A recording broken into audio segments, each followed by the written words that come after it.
पूर्वी भारत के एक कोने में दीपनगर नाम का एक अजीब सा शहर बसा था। नाम के बिल्कुल उलटा, यह शहर अंधेरे से घिरा रहता था।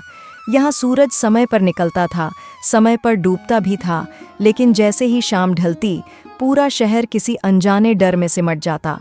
सड़कें सूनी हो जातीं, दरवाजे बंद हो जाते और हर घर में बस एक ही आवाज़ सुनाई देती, दिया जला देना, आज आखिरी दिया बुझना नहीं चाहिए। कहा जाता था कि अगर किसी रात शहर का आखिरी दिया बुझ गया तो दीपनगर हमेशा के लिए अंधेरे में डूब जाएगा। किसी को नहीं पता था यह कहानी सच है या सिर्फ डर, लेकिन डर इतना गहरा था कि किसी में सवाल पूछने की हिम्मत नहीं थी। इसी दीपनगर में एक अर्जुन नाम का लड़का रहता था। उम्र कोई 20-22 साल, आंखों में जिज्ञासा और दिल में सवालों की आग। उसके पिता हरिनाथ शहर के पुराने दिया निर्माता थे।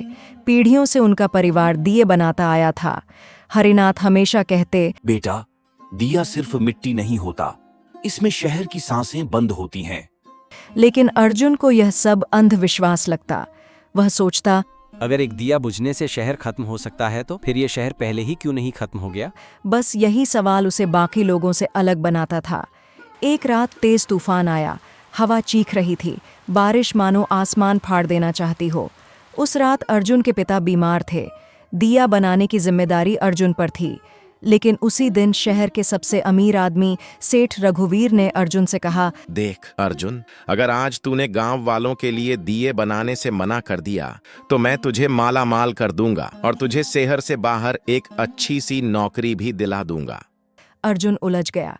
एक तरफ शहर का डर, दूसरी तरफ आज़ादी का सपना, और पहली बार उस रात एक भी दिया नहीं जला।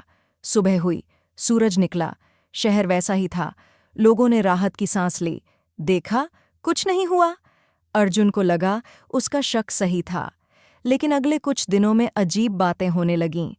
कुएं का पानी कड़वा हो गया, लोगों के बीच छोटी छोटी बातों पर झगड़े बढ़ गए, बच्चों की हंसी कम होती चली गई, और सबसे डरावनी बात, लोगों की आंखों से उम्मीद गायब होने लगी, जैसे कोई चीज़ धीरे धीरे शहर से निकल रही हो। एक शाम अर्जुन को शहर के बाहर एक झोपड़ी में रहने वाली बूढ़ी औरत मिली, जिसका नाम माँ कालिंदी था। लोग उसे पागल कहते थे। उसने अर्जुन को देखते ही कहा, तुम सब गांव वालों ने शहर के आखिरी दिए को बुझा दिया है। अब शहर की आत्मा करा रही है।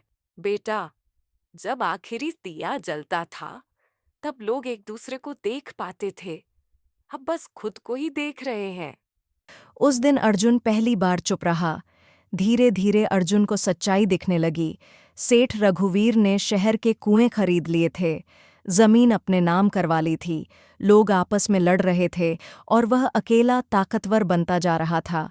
एक रात अर्जुन ने फैसला किया। वह अपने पिता की पुरानी दुकान में गया। वहाँ एक दिया रखा था जो कभी जलाया नहीं गया था। पिता ने कहा था, बेटा अर्जुन, ये शहर का एक आखिरी दिया है। ये तब जलेगा जब शहर खुद को भूल जाएगा। अर्जुन ने दिया उठाया। पूरा शहर इकट्ठा हो गया। लोग डर रहे थे, हंस रहे थे, रो रहे थे। अर्जुन ने दिया जलाया और उस रोशनी में लोगों ने पहली बार एक दूसरे को देखा। कुछ जादू नहीं हुआ, कोई आसमान से आवाज़ नहीं आई, कोई चमत्कार नहीं हुआ, लेकिन एक आदमी ने अपने दुश्मन से हाथ मिलाया, एक माँ ने बेटे को गले लगाया, किसी ने सेठ से सवाल पूछ लिया, और सेठ रघुवीर पहली बार चुप था। अगली सुबह दीपनगर बदला हुआ था। अंधेरा था, लेकिन डर नहीं था। लोगों ने समझ लिया था, दिया रोशनी के लिए नहीं, याद के लिए जलता है। अर्जुन ने शहर छोड़ा नहीं, वह यहीं रहा। अब वह दिए नहीं बेचता था, वह लोगों को जगाना सिखाता था। कहानी का संदेश दीपनगर आज भी है, शायद आपके शहर जैसा, जहां दिए जलते हैं लेकिन लोग नहीं देखते।